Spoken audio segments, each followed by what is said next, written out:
All right, folks, here we are back again on Sunday, the day after Tennessee's victory over Kentucky last night, 44-6. The number 2 Vols, as they're ranked now, really dominated Kentucky, and we're seeing this team evolve. I'm Jim Steele, your humble host and correspondent, and this is Pressbox Plus, a video supplement to the Pressbox radio show, which will return to the air this week, Tuesday, and with video. How about that? So we hope you tune in on 95.9 from 4 to 6 Tuesday afternoon until ad infinitum to hear the radio show. But anyway, we are glad you're with us here today. Tennessee 8-0 on the year.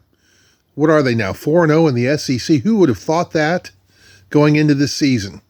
Who would have thought that thinking back 21 months ago, when Tennessee raised the building and cleaned house? But here we are, Tennessee 8-0, and as the AP came out today, tied for number 2 with Ohio State. So that was a big victory last night. I think it opened a lot of people's eyes. Now, what we're seeing with Tennessee, let's just be real honest. A lot of people have been complaining and bellyaching about the defense all year long. And say what you will about Hendon Hooker, 19 of 25, 245, and what was it, 2 touchdowns? And then you had a pretty good running effort. Banks had, 77 yards on the ground. And then Jalen Wright had, 775 or something like that. So you had a pretty good running effort, too, out of those 2 guys. And don't forget Princeton Fant, who's coming on as a running back, as a fullback for Tennessee. So anyway, what you're seeing now, Princeton Fant's a tight end, and he had a couple of big catches yesterday too. But a lot of people have been, the offense, there's been virtually no criticism of the offense. Hendon Hooker now is clearly a front runner for the Heisman Trophy. That is if they give it to him. Don't get me started on, the Heisman to me is a second-rate trophy anymore, what they did to Peyton Manning back in 1997. So I don't really pay that much to the Heisman anymore. And keep in mind, I grew up with a Heisman winner, and I've interviewed like 6 of them now. So, but still, and I have great respect for those people, but post 97, it's just a second-rate award. It's just along with the not that it's not impressive, but it's up there with the Maxwell and the O'Brien and all those other trophies that you get. So anyway, that's just my thought. I don't, have your own. That's just my opinion. But Hendon Hooker, clearly the front runner. So the offense has had its due praise this year. It's averaging 50 points per game, 49.5 actually. But let's just really be honest. Let's just really be honest about the whole thing. What did we see yesterday that was most impressive? The defense. The defense has gotten all sorts of criticism this year for being weak and they can't cover anything. And boy, Tennessee's going to have to do something with that defense. And I pointed out why they're 5-0, they're 6-0, they're 7-0 with that defense. I think Tennessee can win with that defense. And if you look at Alabama, Tennessee made at various points in time during the game 4 or 5 crucial stops, right? And won the game. The big interception by, who was it? Kamal Hadden there that ended the drive. Or no. That was Florida. Kamal Hadden's interception ended the Florida game, essentially. And then the big sack, the coverage sack on Nick Patty in overtime at Pittsburgh, that won the game. Tennessee's offense, of course, scoring a lot of points did, but the overtime sack sealed it. And then Kamal Hadden's interception against Florida sealed it. And then you had the blocked field, the missed field goal, forcing Alabama to make the missed field goal. You had that and a couple other big plays. Even though Heisman Trophy winner Bryce Young went off that day for over 400 yards. I think, 441 yards passing that afternoon. He was the Heisman Trophy winner worthy with that performance. He was Heisman Trophy worthy with that performance on that Saturday. But the thing is, the defense made enough plays to win the game for Tennessee. And Saturday night, we saw, it was kind of like what we're seeing now with Tennessee. It's like when you wake up in the summer or the fall and you read the paper or you get on the internet or you watch the Weather Channel or whatever, and they say, well, we've got a storm brewing out in the Atlantic and or down in the Caribbean, and it may be a threat to the land, but we don't know. But it may not develop into anything. We'll see. Well, Tennessee is that storm that's developing, and it's developing like a perfect storm. And you see what's going on. Tennessee is, their offense was gathering strength. Well, now the defense is coming on. And what we've seen is an evolution. That defense taking a huge step last night against a team that had a few offensive weapons, not like they had last year. 3 of those offensive linemen are gone. Some of their top receivers are gone, but you still had Chris Rodriguez who could run the football, although Tennessee pretty much shut him down. Kentucky had what was a total 107 yards of offense on the ground last night. Will Levis was unable to do really anything. Tennessee kept him bottled up, and I think at the end of the game, Kentucky was with 2 of 13 on third down. That was a phenomenal defensive effort by Tennessee. And so now Tennessee has gone from, it's just a category 1 to like a category 4, 3 or 4. If that was a true representation of this defense of what it can do, then I think Tennessee's got a real chance at Georgia next week. Tennessee, a lot of people are looking at Tennessee and saying, wow, look at this team. And it's not littered with 5-star guys. You don't see a whole bunch of 5-star athletes on this team. What you have is a bunch of guys who enjoy playing together. They enjoy their coach. They enjoy being together. And this is what you have. You've got a team that's bonded, and they're playing with confidence every week. They go out to the practice field. They've got confidence every week. They go out to the game field. They feel like they're going to win. Doesn't matter who's going to be there. They just feel like they're going to win, and I think that's what you're going to see Saturday down in Athens. You're going to see a team that goes down there that's very, very confident, that's very, very a team that just has no fear. And Georgia, while it may be the number 1 team in the country, Tennessee's going to go down there and I think be fearless. And now Georgia may beat them. Georgia's got a good football team. It is on the road. Tennessee, this will be Tennessee's 2nd road game of the year, if you can fancy that. Played Pittsburgh and LSU on the road and won both of them.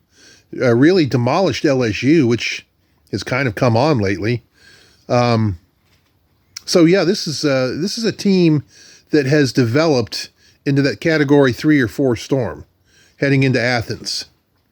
If you want to look at it that way, the defense is playing phenomenally well now. Boy, I thought Slaughter had a great game last night. I thought Juwan Mitchell had a great game last night. There were a lot of guys that really poured it on defense, and they really pounded Levis in the backfield. He got sacked many times, and it was good to see the pressure. It was good to see Tennessee's defense really stop the run and then control the passing game, essentially. And then that one for, 2 for 14 or whatever it was on 4th down, that was huge. That was huge. And then here's another number I saw today. It was the first time since 1951 that both teams had been ranked in the top 25. And back then it was top 20. 50 and 51, they played each other when both were ranked. Bear Bryant was coaching Kentucky. Robert Nealon was coaching Tennessee at the time.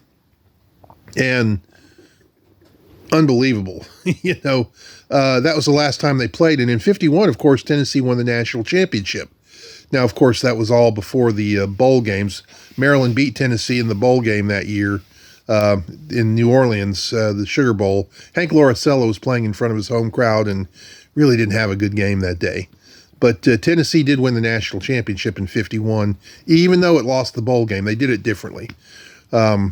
The national championship was crowned before the bowl games up until 1973-4. That's how it worked. But anyway, that's the last time those two teams played when they were ranked. So this could be a good omen, of course. Last year, Kentucky was ranked. Tennessee was not. And oh, by the way, when Tennessee entered the season this year, Tennessee was not ranked. Unranked, if you can believe that. And now they're number 2 in the country. Given what we know about what happened with this program, can you imagine that?